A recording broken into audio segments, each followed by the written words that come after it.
Welcome everybody in the world to the Transforming Shadows workshop, and I shall carry on speaking. What I'm talking about is how much since we've been small we have been editing ourselves.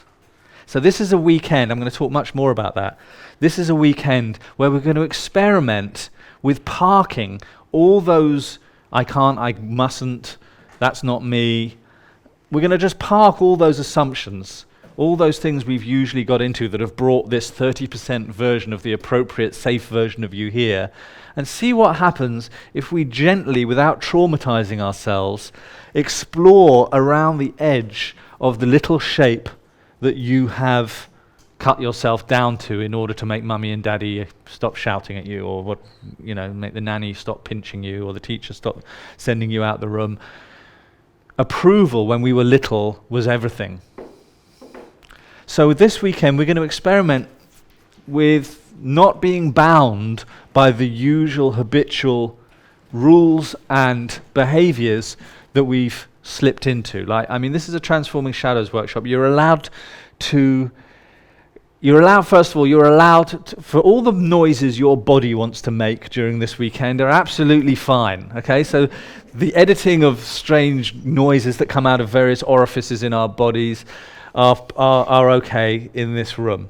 What would life be like if that wasn't an issue? Strange.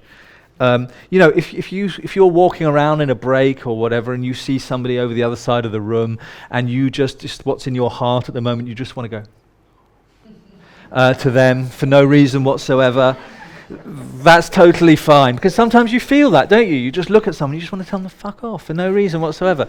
And I think we limit that in our lives. This weekend you're allowed to do that. And we're going to see what it's like to take off the rules a little bit and remove the assumptions of the things we're not good at, the things we're not allowed to do, the things we're not welcome. Yeah, so we have this strange predicament in our culture of hiding. I look at you all now, and as I say, I see I smile inwardly because I see the nice, appropriate version of you now, and I know where you're going to be tomorrow afternoon. I already know, and that just delights me. That any kind of seriousness or any kind of I'm like this, I'm not like that, is going to be questioned by yourself.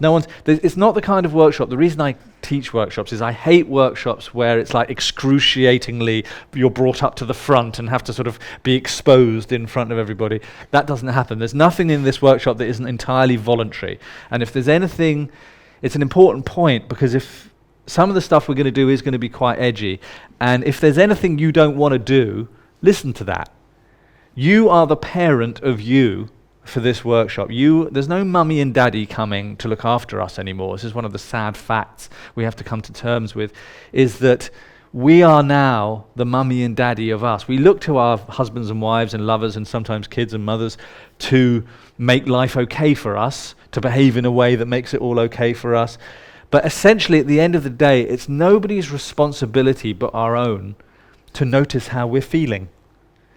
It's nobody's responsibility but our own to have the intimacy with ourselves, the deep listening with ourselves, to check in and go, how am I feeling right now? What do I need right now? What do I want right now? Most of us go through most days without asking ourselves that question, which to me is entirely crazy, because the one person we've got to look after is this one. I've got to look after Jamie, you've got to look after Carlo, you've got to look after Simon. We are given this human to look after for this lifetime. And I often say we're each of us a wise guru in charge of a mental patient. I think that's the most accurate description I've come up with for what it's like being a human. We're each of us a wise guru in charge of a mental patient, but we don't often check in with the mental patient that we have care of to see what it needs and see what it wants. So we go along with things because we said we would, and turn up in places we don't want to be in and exhaust ourselves or get a bit frantic or get a bit hurt, all because we didn't really listen to the fact that we didn't really want to go. And we had some idea that we were going to let someone down, like we said we'd go to their party, like they're going to give a shit that we weren't there. And it's just backed up by the next time they see, oh, I didn't see you, why were you at the party? Because it's just something to say. They probably didn't remember till they saw you that you weren't actually there. So we put ourselves in line of things and go along with things and behave in ways which aren't actually sitting right with us quite a lot of the time. And often we can get into a situation where we're actually being a different version for different people. We're one person with our close friends, we're another person with our family, we're another person at work, we're another person on our own, where suddenly we allow all our dark appetites to come up where no one can see them. I would like us to move towards a time where we're just the same person in all situations. We are just us, and if you don't like it, you don't have to come and hang out with me. But I don't want to wear masks, exhausting myself for people that need me to wear masks. Because the strange thing is that people that need me to wear masks are the exact people that I don't want to hang out with. Why am I exhausting myself wearing masks for the very people I don't want to hang out with, the people that wouldn't see me just as I am? My thing is just like gradually, gently peel off each of the masks and see who stays. Because the people who stay are the people I want to hang out with. The people I can effortlessly just be myself, not have to be, oh no, they don't like it when I'm like that, or I've got to be a bit more like this. Oh, who has got the energy to spend our lives being the right thing for the right occasion? I think we can bin that whole idea. Just rip off like a plaster. You can rip off your mask like a plaster, but for some people that's a bit traumatizing their boundaries. Some people, yes, you want to just run straight into the deep water, and Owen, I'm going to expect that from you this weekend as an example for all of us, to run straight into the water. It's like, here are my nipples! But some people don't want to immediately expose their nipples. They might just want to do one nipple. Here's one of my nipples. And do the other one tomorrow, and that's fine. Or neither of your nipples. Nipples are not a great big factor in this workshop. Don't worry about nipples.